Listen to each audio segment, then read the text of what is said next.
नमस्कार दोस्तों, स्वागत है आपका कक्षा 10 विषय विज्ञान में। आज हम शुरू करने जा रहे हैं चैप्टर नंबर 2 मानव तंत्र के बारे में। आइए शुरू करते हैं इस चैप्टर को। हमारे शरीर की सबसे छोटी संरचनात्मक और क्रियात्मक इकाई या यूँ कहें शरीर की जो मूलभूत इकाई होती है उसे कहा जाता है कोशिका। तो कोशिका जो होती है ये हमारे शरीर की सबसे छोटी और मूलभूत इकाई होती है। कोशिका जो है शरीर की सबसे छोटी और कैसी इकाई होती है? मूलभूत इकाई होती है।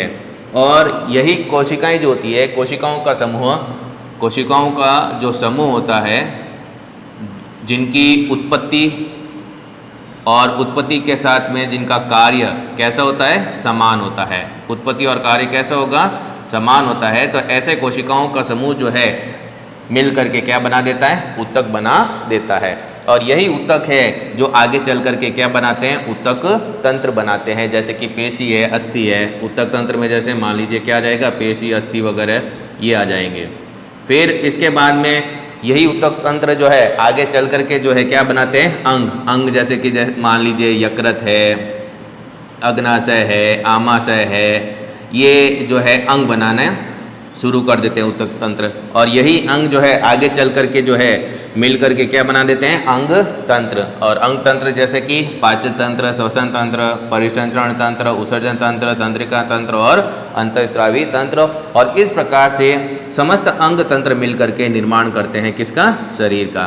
तो शरीर की सबसे छोटी संरचनात्मक क्रियात्मक इकाई या सबसे छोटी मूलभूत इकाई जो है वो क्या कहलाती है? कोशिका कहलाती है। कोशिकाओं का समूह जिनकी उत्पत्ति और कार्य समान होता है वो मिलकर के क्या बना देते हैं? ऊतक बना देते हैं। और यही ऊतक जो है मिलकर के क्या बनाते हैं? ऊतक तंत्र, जैसे पेशी, अस्थि वगैरह। और ऊतक तंत्र से क्या बनते हैं? अंग बनते हैं। जैसे यकृत है, अग्नाशय है, आमाशय है, ये अंग बन जाएंगे। और अंग मिलकर के क्या बना देते हैं? अंग तंत्र। और अंग तंत्र जो हमारे शरीर में पाए जाते हैं वो कौन कौन से? ये यहाँ पर लिखे हुए हैं। जैसे कि यहाँ पर ये पाचन तंत्र लिखा हुआ है, श्वसन तंत्र है, परिसंचरण तंत्र, उत्सर्जन तंत्र, तंत्रिका तंत्र और ये अंतःस्रावी तंत्र। और यही सारे अंग तंत्र मिल करके क्या बनाते हैं? शरीर बनाते हैं। तो ये जो चैप्टर है, इस चैप्टर में हम जो है इन्हीं अंग तंत्र के बारे में अध्ययन करेंगे। और अंग तंत्र क्या कार्य करते हैं कि विशिष्ट कार्य शरीर में आप देखना हर कार्य अलग अलग होता है। जैसे श्वसन है, पाचन है, उत्सर्जन है, प्रजनन है। तो इन सब के लिए जो है, इन सभी विशिष्ट कार्य को करने के लिए जो है क्या पाए जाते हैं? विशिष्ट अंग तंत्र पाए जाते हैं। और वो विशिष्ट अंग तंत्र क्या है? पाचन तंत्र, श्वसन तंत्र, परिसंचरण तंत्र, उत्सर्जन तंत्र, तंत्रिका तंत्र, अंतःस्रावी तंत्र और इसके साथ साथ में प्रजनन तंत्र। और इस चैप्टर में इन सारे तंत्रों के बारे में हमें अध्ययन करना है। तो शुरू करते हैं। सबसे पहले हम जो तंत्र शुरू करते हैं वो है पाचन तंत्र। अब पाचन तंत्र के बारे में शुरुआत करते हैं। पाचन तंत्र क्या है, किसे कहा जाता है, इसको समझेगा। देखिए, जो भोजन होता है उस भोजन में पाए जाते हैं जटिल पदार्थ। भोजन में क्या पाए जाते हैं? जटिल पदार्थ पाए जाते हैं। और इन जटिल पदार्थों को अवशोषण योग्य, कैसे? जटिल पदार्थों को अवशोषण योग्य सरल पदार्थों में, कैसे पदार्थों में? सरल पदार्थों में। सरल पदार्थों में जो बदलने की जो क्रिया होती है, सरल पदार्थों में बदलने की जो क्रिया पाई जाती है उसे कहा जाता है पाचन। और यह पाचन की क्रिया जिस तंत्र में पाई जाती है, पाचन की क्रिया जिस तंत्र में पाई जाती है उस तंत्र को क्या कहा जाता है? पाचन तंत्र कहा जाता है। तो अगर आपसे पूछ लिया जाए पाचन तंत्र किसे कहते हैं, तो इसका आंसर क्या होना चाहिए कि भोजन में उपस्थित जटिल पदार्थों को अवशोषण योग्य सरल पदार्थों में बदलने की क्रिया ही क्या कहलाती है? पाचन। और यह पाचन की क्रिया जिस तंत्र में पाई जाती है उसे ही क्या कहा जाता है? पाचन तंत्र कहा जाता है। भोजन में उपस्थित जटिल पदार्थों को अवशोषण योग्य सरल पदार्थों में बदलने की क्रिया को पाचन कहते हैं। और यह पाचन क्रिया जिस तंत्र में पाई जाती है उसे पाचन तंत्र कहते हैं। ये चित्र बना हुआ है, ये चित्र जो है मानव के पाचन तंत्र से संबंधित है।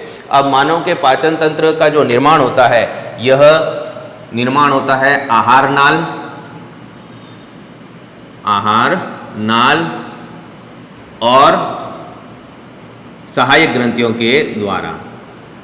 मानव के पाचन तंत्र का जो निर्माण होता है वो किसके द्वारा होता है? आहार नाल और उसके साथ में सहायक ग्रंथियों के द्वारा। तो आहार नाल और सहायक ग्रंथियां जो है मिलकर के निर्माण करती है किसका? पाचन तंत्र का निर्माण करती है।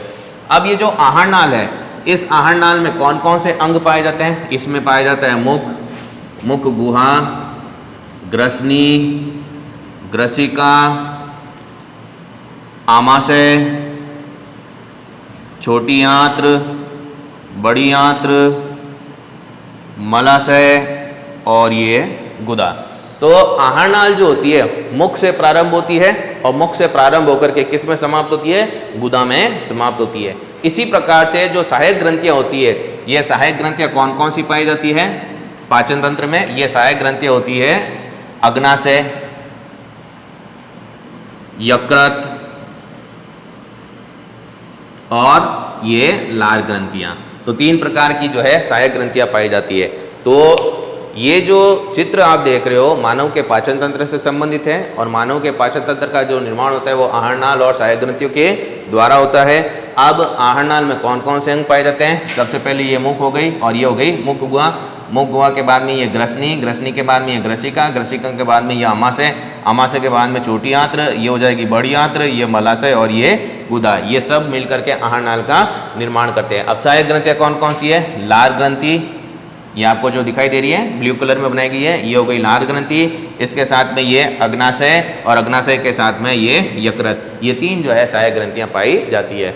अब हम इसमें अध्ययन करते हैं आहार नाल के बारे में।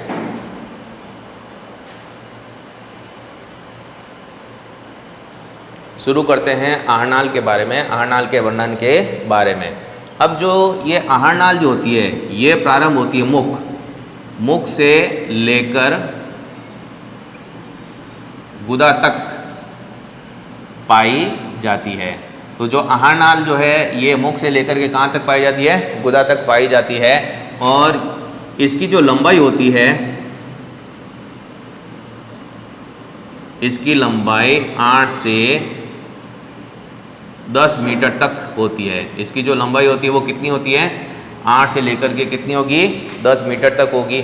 अब ये जो आहार नाल जो है, इस आहार नाल में जो पाचक रस का स्त्रावण किया जाता है और इस पाचक रस के स्त्रावण से क्या होता है? पाचक रस का स्त्रावण किया जाता है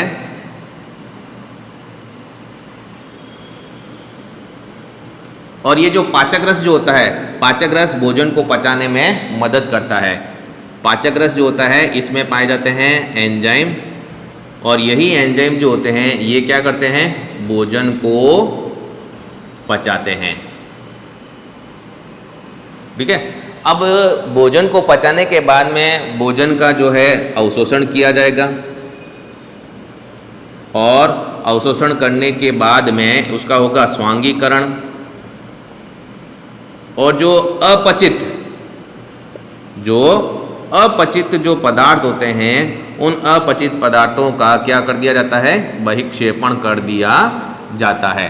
अब पाचक रस के द्वारा, पाचक रस में जो एंजाइम पाए जाते हैं, इन एंजाइमों के द्वारा भोजन को जो पचाया जाता है और उस भोजन में जो अवयव पाए जाते हैं, पचाने के बाद में उसमें जो अवयव पाए जाते हैं वो क्या क्या होते हैं? वो होते हैं इसमें प्रोटीन, प्रोटीन के साथ में इसमें पाए जाते हैं क्या? कार्बोहाइड्रेट, वसा, विटामिन, खनिज, लवण और उसके साथ में जल। और इन्हीं सभी अवयवों का क्या किया जाता है? अवशोषण किया जाता है। तो कहने का तात्पर्य ये है कि आहार नाल में एंजाइम के द्वारा भोजन को पचाया जाता है और भोजन में उपस्थित जो अवयव होते हैं उनका अवशोषण किया जाता है। अवशोषण के बाद में पचे हुए भोजन का स्वांगीकरण होगा और जो अपचित पदार्थ, अपशिष्ट पदार्थ जो होते हैं उनका क्या कर दिया जाता है? बहिक्षेपण कर दिया जाता है। तो आहार नाल जो होती है वो मुख से लेकर के गुदा तक पाई जाती है। आहार नाल की लंबाई जो होती है वो 8 से लेकर के 10 मीटर तक होती है और आहार नाल में विभिन्न प्रकार के पाचक रस का स्त्रावण किया जाता है और इन्हीं पाचक रस में उपस्थित एंजाइमों के द्वारा भोजन को पचाया जाता है और भोजन में उपस्थित अवयव जैसे कि प्रोटीन, कार्बोहाइड्रेट, वसा, विटामिन, खनिज, लवण और जो जल होते हैं इनका अवशोषण किया जाता है। अवशोषण के पश्चात क्या होता है, स्वांगीकरण, और अपचित जो अपशिष्ट पदार्थ होते हैं उनका क्या कर दिया जाता है, बहिक्षेपण कर दिया जाता है। अब आहार नाल में जो अंग पाए जाते हैं उसकी शुरुआत करते हैं। आहार नाल में आहार नाल में मुख्य निम्नलिखित अंग पाए जाते हैं। अब कौन कौन से अंग पाए जाते हैं, जिसमें सबसे पहला आता है मुख और मुख गुहा, मुख तथा मुख गुहा। तो जो मुख जो होता है, मुख को आहार नाल का प्रथम अंग कहते हैं। मुख जो है, मुख को आहार नाल का क्या कहा जाता है, प्रथम अंग कहा जाता है, क्योंकि आहार नाल की जो शुरुआत होती है वो मुख से ही होती है। ठीक है, और मुख जो होता है, मुख द्विओष्ठीय संरचना है। द्विओष्ठीय संरचना है। द्विओष्ठीय संरचना का मतलब समझ गए? द्विओष्ठीय संरचना के मतलब होता है मुख जो है दो होठ के द्वारा, ओष्ठों के द्वारा घिरा हुआ होता है और मुख का जो कार्य होता है वो है भोजन को पकड़ना, भोजन को पकड़ना एवं ग्रहण करना। तो भोजन को पकड़ करके मुख गुहा में ग्रहण करना, ये कार्य किया जाता है किसके द्वारा, मुख के द्वारा। तो मुख को आहार नाल का प्रथम अंग कहा जाता है। मुख द्विओष्ठीय यानी कि दो ओष्ठों से घिरी हुई संरचना होती है और मुख जो है भोजन को पकड़ने और भोजन को ग्रहण करने का कार्य करता है। अब मुख जो है अपने पीछे की तरफ जिस गुहा में खुलता है उसी को क्या कहा जाता है, मुख गुहा कहा जाता है। मुख पीछे की तरफ, ये मुख है, चित्र में देख रहे हो, पीछे की तरफ जिस गुहा में खुलता है उसी को क्या कहा जाता है, मुख गुहा कहा जाता है। अब मुख गुहा में क्या क्या चीज़ें पाई जाती हैं? जो मुख गुहा है, इस मुख गुहा में कठोर तालु, कोमल तालु, जिह्वा यानी जीभ, दांत और जबड़े। ठीक है, ये सभी मिलकर के जो है किसका निर्माण करते हैं, मुख गुहा का निर्माण करते हैं। तो मुख गुहा में तालु पाए जाते हैं, कठोर तालु, कोमल तालु, जीवा, दांत और जो जबड़े हैं ये भी उपस्थित होता है और ये सब मिलकर के जो है निर्माण करते हैं किसका, मुख गुहा का निर्माण करते हैं। जो जिह्वा जो होती है यानी जीभ जो होती है, यह एक पेशीय अंग है। कैसा अंग है ये, पेशीय अंग है। इसमें कोई अस्तित्व होती नहीं है, इसलिए कहा जाता है ये कैसा अंग है, पेशीय अंग है। और यह मुख गुहा में पीछे की तरफ जो होती है आधार तल पर, मुख गुहा में पीछे की तरफ आधार तल पर यानी कि मुख गुहा की या मुख गुहा के पृष्ठभाग में आधार तल पर किससे जुड़ी होती है, फ्रेनुलम, फ्रेनुलम, फ्रेनुलम लिंगुअल। ठीक है, तो फ्रेनुलम जो लिंगुअल पेशी जो होती है, उस फ्रेनुलम लिंगुअल पेशी से जो है, पेशी से जुड़ी हुई होती है। कौन, जिह्वा। तो जिह्वा जो होती है यह एक पेशीय अंग है और यह मुख गुहा के पृष्ठभाग में आधार तल पर फ्रेनुलम लिंगुअल पेशी से क्या होती है, जुड़ी होती है। और जिह्वा पर जो है क्या पाई जाती है, स्वाद कलिकाएं। जो जिह्वा होती है, इस जिह्वा पर क्या पाई जाती है, जिह्वा पर पाई जाती है स्वाद कलिकाएं पाई जाती है और इन्हीं स्वाद कलिकाओं से जो है भोजन में उपस्थित स्वाद का ज्ञान होता है। तो फिर से समझिएगा, सबसे पहले जो है हम पढ़ रहे हैं मुख और मुख गुहा के बारे में। आहार नाल के प्रथम अंग मुख से शुरुआत की जा रही है। तो मुख को आहार नाल का प्रथम अंग कहा जाता है। मुख द्विओष्ठीय संरचना है क्योंकि दो ओष्ठों के द्वारा घिरा हुआ होता है। मुख का कार्य होता है भोजन को पकड़ना और भोजन को क्या करना है, ग्रहण करना। भोजन अपने पीछे की तरफ जिस गुहा में खुलता है उसी को क्या कहा जाता है, मुख पीछे की तरफ जिस गुहा में खुलता है उसी को मुख गुहा कहा जाता है। और मुख गुहा का जो निर्माण होता है कठोर तालु, कोमल तालु, जीवा, दांत और जबड़े के द्वारा होता है। अब बात करते हैं जीवा की। तो जीवा एक पेशीय अंग है जो कि मुख गुहा के पृष्ठभाग के आधार तल में जो है फ्रेनुलम लिंगुअल पेशी से क्या होती है, जुड़ी हुई होती है। और जीवा पर जो है क्या पाई जाती है, स्वाद कलिकाएं पाई जाती है, जिससे भोजन में उपस्थित स्वाद का ज्ञान होता है। फिर इसके बाद में बात करते हैं किसकी, दांत की। तो जो दांत जो होते हैं, दांत गर्त दंती होते हैं। दांत कैसे होते हैं, गर्त दंती होते हैं। अब गर्त दंती का मतलब होता है ये जबड़े की अस्थि और मसूड़ों में धसे हुए होते हैं। तो दांत जो है वो कैसे होते हैं, गर्त दंती, क्योंकि ये कैसे मसूड़ों में धसे हुए होते हैं। मसूड़ों में कैसे होते हैं, ये धसे हुए होते हैं, इसलिए इनको कहा जाता है गर्त दंती। इसके साथ साथ में दांत को जो है कहा जाता है द्विबार दंती।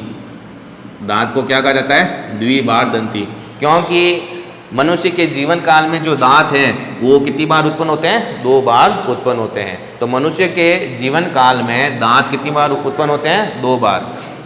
द्विबार दंती का मतलब होता है मनुष्य के जीवन काल में दांत 2 बार उत्पन्न होते हैं।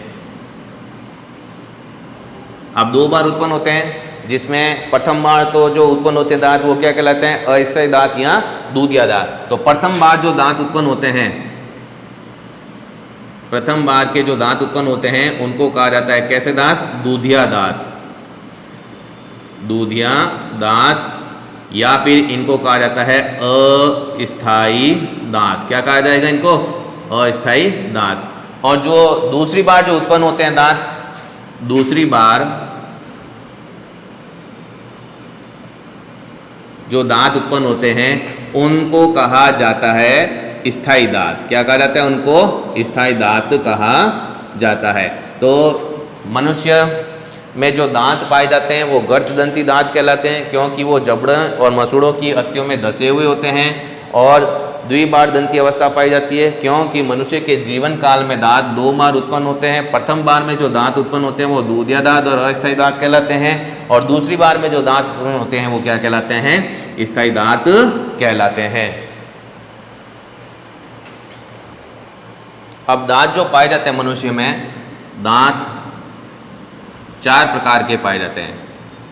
दांत जो होते हैं वो कितने प्रकार के पाए जाते हैं, दांत 4 प्रकार के पाए जाते हैं। अब 4 प्रकार के कौन से दांत हैं, इसमें मनुष्य में जो दांत पाए जाते हैं उनमें कृंतक, उसके बाद में आते हैं रदनक, रदनक के बाद में आता है अग्र, चर्वणक, और उसके बाद में आता है चर्वणक। तो इस प्रकार से जो दांत पाए जाते हैं वो 4 प्रकार के पाए जाते हैं, कृंतक, रदनक, अग्र, चर्वणक और चर्वणक। यानी कि ये जो अवस्था कहलाती है ये कहलाती है विषम दंती। विषम दंती। तो दांतों के बारे में हमने 3 शब्द पढ़ लिए। एक शब्द तो पढ़ा हमने कौन सा, गर्त दंती। फिर दूसरा शब्द हमने पढ़ा था कौन सा, द्विबार दंती। और तीसरा जो शब्द हम पढ़ रहे हैं वो क्या है, विषम दंती।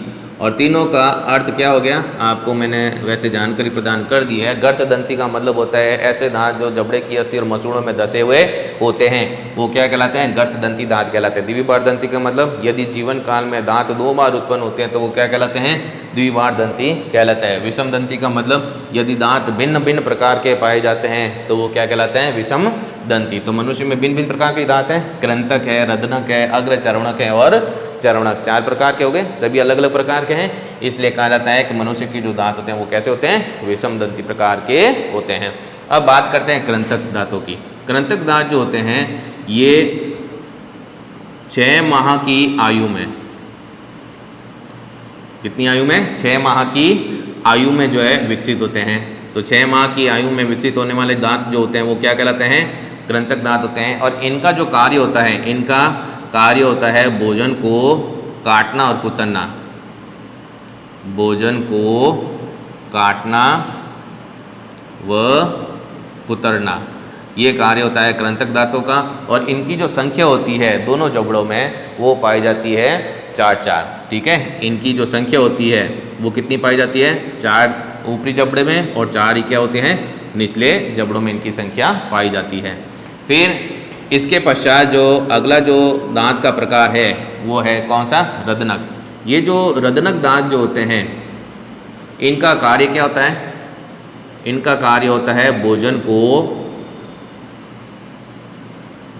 को चीरना व फाड़ना। भोजन को चीरना और फाड़ना। 16 माह से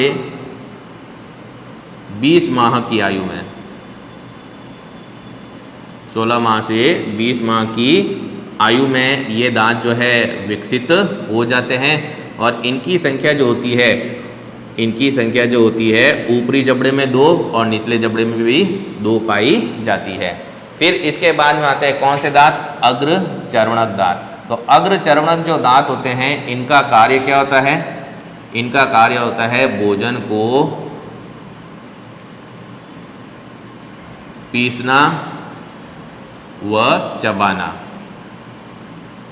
तो भोजन को पीसना और चबाना ये कार्य अग्र चर्वणक का भी है और यही कार्य किसका है? चर्वणक दांतों का भी है। तो अग्र चर्वणक और चर्वणक दांतों का कार्य एक समान पाया जाता है और वो है भोजन को पीसना और चबाना। अब इसमें से जो अग्र चर्वणक जो दांत हैं, ये अग्र चर्वणक जो दांत होते हैं ये दांत जो है 10 से 11 वर्ष की आयु में विकसित हो जाते हैं। कब विकसित हो जाते हैं? ये 10 से लेकर के 11 वर्ष की आयु में विकसित हो जाते हैं। और जो चर्वणक जो दांत होते हैं ये विकसित होते हैं 12 से 15 वर्ष की आयु में। 12 से लेकर के 15 वर्ष की आयु में ये जो है विकसित हो जाते हैं। अब जो अग्र चर्वणक दांतों की जो संख्या पाई जाती है ऊपरी और निचले जबड़े में, इनकी संख्या कितनी होगी? 4-4। ऊपरी जबड़े में 4 और निचले जबड़े में भी 4। और जो चर्वणक दांतों की संख्या है इनकी संख्या पाई जाती है ऊपरी जबड़े में 6 और निचले जबड़े में भी 6। तो इस प्रकार हम देखते हैं कि एक वयस्क व्यक्ति जो होता है उस वयस्क व्यक्ति में दांतों की जो संख्या पाई जाती है, दांतों की जो संख्या पाई जाती है वो कितनी होती है? 32 होती है। कितनी होती है? 32 होती है। तो वयस्क व्यक्ति में दांतों की संख्या कितनी पाई जाती है? 32। कैसे? आप देख लो, 4 प्रकार के दांत हैं, कृंतक, रदनक, अग्र, चर्वणक और चर्वणक। ठीक है, अब एक तरफ ऊपरी जबड़ा और दूसरी तरफ लिख देते हैं निचला जबड़ा। ठीक है, अब कृंतक दांतों की संख्या कितनी है? 4-4। ये 4 और ये भी 4। रदनक दांतों की संख्या कितनी है? 2-2। 2 और ये 2। फिर अग्र चर्वणक दांतों की संख्या कितनी है? 4-4। और चर्वणक दांतों की संख्या कितनी है? 6-6। अब इनको अगर आप गिने तो आप देखोगे 6 और 4 10, 10 और 2 12, 12 और 4 16। तो 16 तो हो गए ऊपरी जबड़े में और निचले जबड़े में भी कितने हो जाएंगे? ये 16।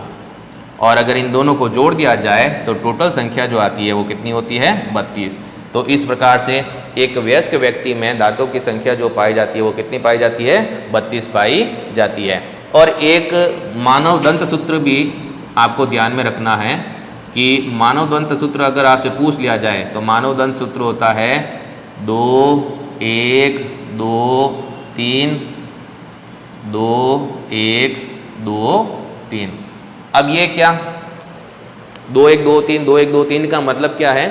यहाँ पर ऊपर वाली ये जो आप देख रहे हो ना अंक, ये ऊपर वाले जबड़े यानी कि आधे जबड़े की बात की जा रही है। तो ऊपरी आधे जबड़े में पाए जाने वाले दांतों की संख्या है ये, आधे जबड़ों की, हाँ, पूरे जबड़े की बात नहीं की जा रही है। और ये निचले आधे जबड़े में पाए जाने वाले दांतों की संख्या है।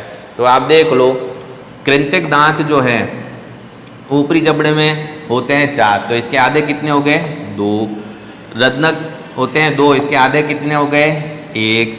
अग्र चर्वणक होते हैं कितने? 4, इसका आधा कितना हो गया? 2।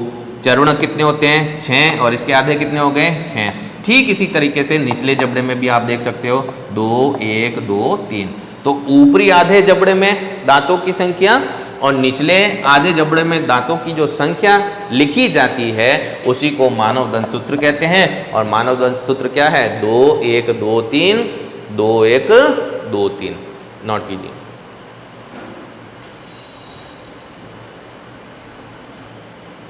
मुख और मुख गुहा के बाद में अगला जो अंग आता है आहार नाल का, वो है ग्रसनी। क्या है ग्रसनी? किसे कहा जाता है? जो मुख गुहा जो होती है, इस मुख गुहा के पीछे की तरफ, किसके पीछे की तरफ? मुख गुहा के पीछे की तरफ एक कूपी नुमा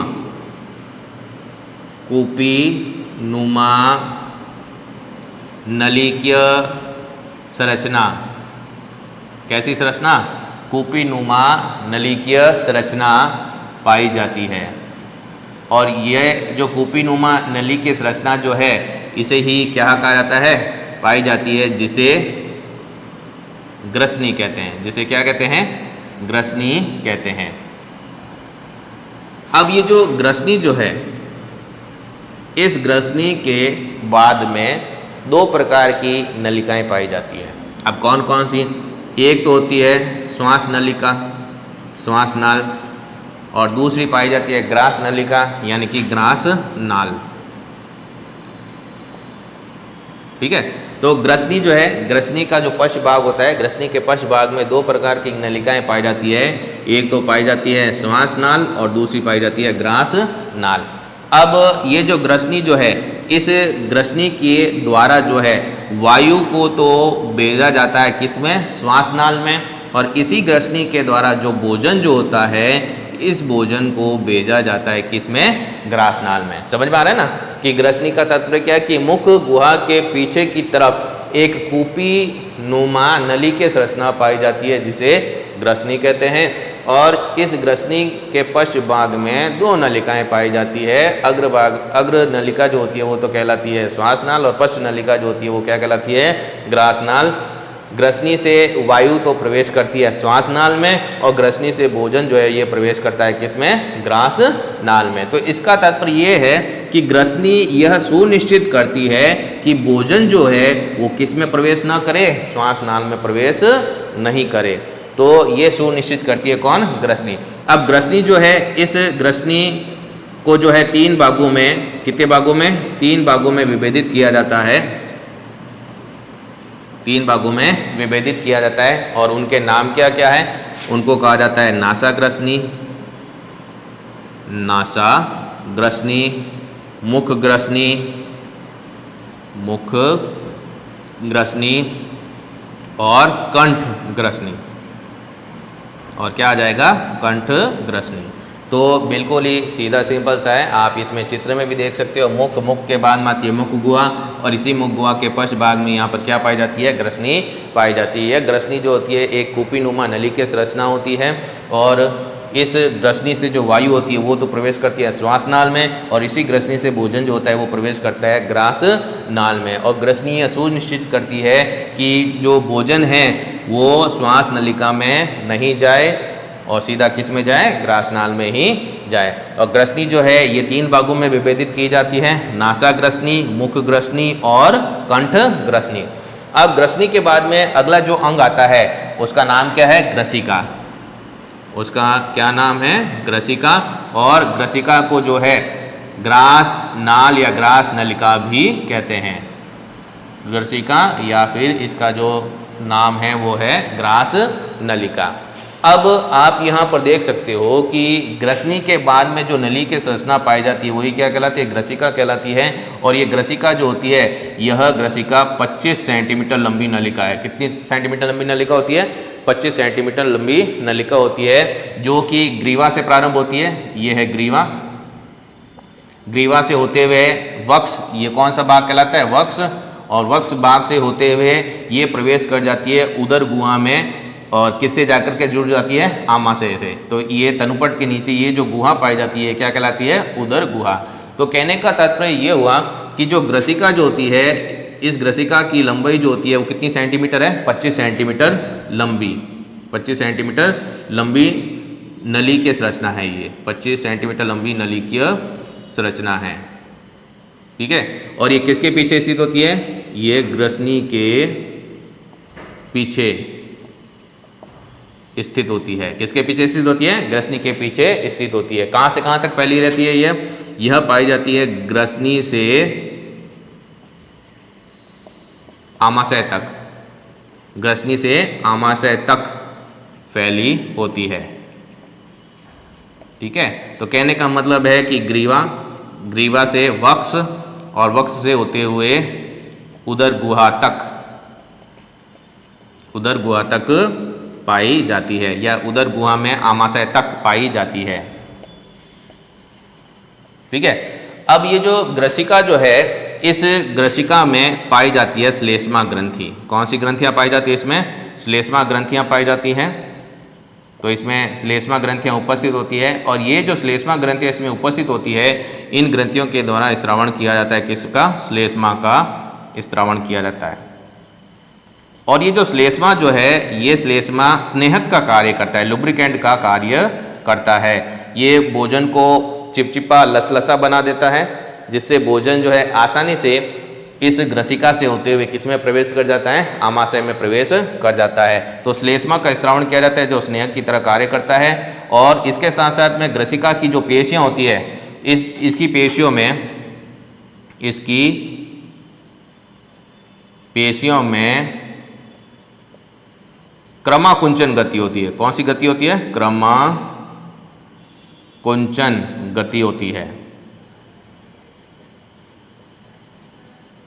और इसी क्रमाकुंचन गतियों की वजह से और श्लेष्मा की वजह से जो भोजन होता है वो आसानी से ग्रसनी और ग्रसिका से होते हुए प्रवेश कर जाता है। किसमें? आमाशय में प्रवेश कर जाता है। फिर से एक बार मैं रिपीट कर देता हूँ, ग्रसिका या ग्रास नलिका। ग्रसिका जो होती है वो ग्रसनी के बाद में पाई जाती है। यह ग्रीवा वक्ष से होते हुए उदर गुहा में प्रवेश करके आमाशय तक फैली हुई होती है। इसकी लंबाई जो होती है वो 25 सेंटीमीटर तक होती है। और ये जो ग्रसिका जो होती है इसमें श्लेष्मा ग्रंथियां पाई जाती है, और श्लेष्मा ग्रंथियों से स्रावण किया जाता है। श्लेष्मा एक स्नेहक की तरह कार्य करता है, भोजन को ये चिपचिपा लसलसा बना देता है। और इसके साथ में ग्रसिका की पेशियों में क्रमाकुंचन गति होती है, और इसी वजह से जो भोजन होता है वो आसानी से ग्रसिका से होते हुए प्रवेश कर जाता है। किसमें? आमाशय में प्रवेश कर जाता है। नोट कीजिए आप इसे।